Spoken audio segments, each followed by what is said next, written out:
آپ میں یہ صلاحیت ہونی چاہیے کہ اس ڈریم تک پہنچنے میں جتنے بھی راستے ہیں ان سب کے بارے میں آپ کو 100% نالج ہو، کیونکہ اگر آپ کو 100% نالج نہیں ہوگا تو آپ بہت سارے لوگ کھو دیں گے۔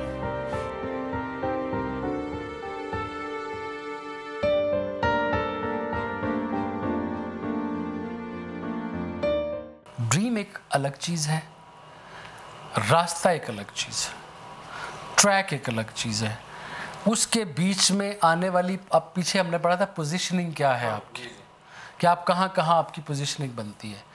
سو جو ڈریم ہے وہ تو سٹیٹک ہے، وہ تو بدل ہی نہیں سکتا۔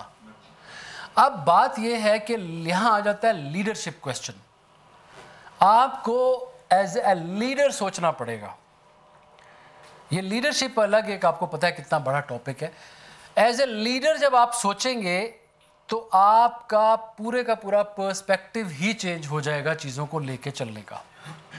آپ کو لیڈر بنایا ہی اس لیے گیا ہے کہ آپ ان باقی لوگوں میں سے یونیک ہیں، آپ فلیکسیبل ہیں، آپ انڈرسٹینڈنگ ہیں، آپ ویژنری ہیں، آپ کے پاس انیشیٹو ہے، آپ ایکشن لے سکتے ہیں، آپ ڈیسائیڈ کر سکتے ہیں، آپ کمیونیکیٹ کر سکتے ہیں، آپ نیگوشیٹ کر سکتے ہیں، آپ انفلوئنس کر سکتے ہیں لوگوں کو، اس لیے آپ لیڈر ہیں۔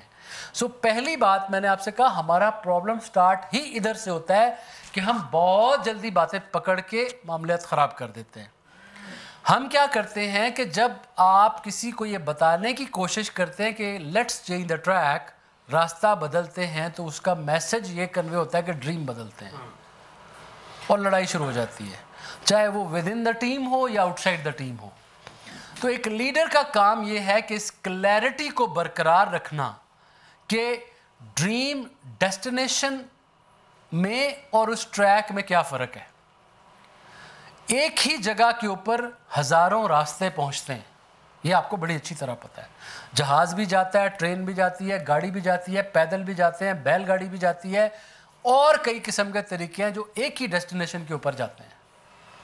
پھر اس کے کئی طرف سے آپ کا اس جگہ پہ ہم لوگ کھڑے ہیں، اس جگہ کے کئی طرف سے راستے آتے ہیں۔ آپ کوئی لمبا ہے، کوئی چھوٹا ہے، کوئی سخت ہے، کوئی آسان ہے، کوئی مشکل ہے، کسی کا روڈ ٹوٹا ہوا ہے، کسی کا کچھ ہے۔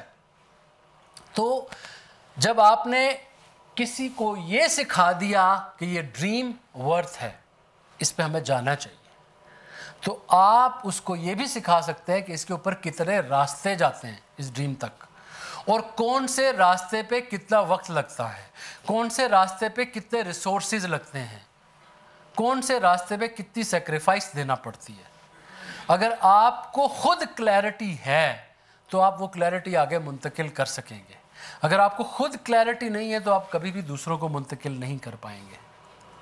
سو بیسٹ وے از کہ آپ کے پاس میکسیمم نالج ہونا چاہیے اپنے ڈریم کے بارے میں۔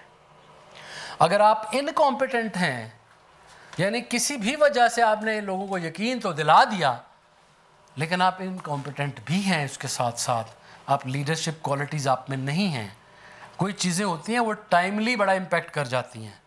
ایسے حالات میں اپرچونسٹ بھی لوگ آ جاتے ہیں کہ موقع لگا تو شامل ہو گئے قافلے میں، یا موقع لگا تو لیڈر بن گئے، انہیں ایکسیڈنٹل لیڈر کہتے ہیں۔ جو ایکسیڈنٹل لیڈرز ہوتے ہیں نا، وہ اسی طرح ہوتے ہیں، وہ ٹیمپریری ہوتے ہیں، کیونکہ جب بھی کوئی مشکل وقت آئے گا وہ سسٹین نہیں کر سکیں گے۔ تو آپ جس بھی ڈریم کی بات کر رہے ہیں، آپ کے ذہن میں جو بھی پکچر ہے، انڈرسٹینڈ کریں کہ آپ کو ایک لیڈر ہونا چاہیے اس ڈریم میں قافلے کو ساتھ لینے کے لیے، اور آپ کے اندر یہ صلاحیت ہونی چاہیے کہ پہلے آپ اس ڈریم کو خود ویژولائز کر سکیں اور پھر اپنے لوگوں کو دکھا سکیں۔ آپ میں یہ صلاحیت ہونی چاہیے کہ اس ڈریم تک پہنچنے میں جتنے بھی راستے ہیں ان سب کے بارے میں آپ کو 100% نالج ہو، کیونکہ اگر آپ کو 100% نالج نہیں ہوگا تو آپ بہت سارے لوگ کھو دیں گے۔ آپ کو پتہ ہونا چاہیے کہ میں ان کو اس ڈریم پہ بھیج رہا ہوں تو راستے میں یہ مشکلات آنے والی ہیں، یہ سیکریفائسز دینا پڑیں گی، اور ان سے بچنے کے لیے یہ میئرز لینا پڑیں گے۔ آپ کے پاس کلیئرٹی ہے، ویژن ہے، لیڈرشپ سکلز ہیں،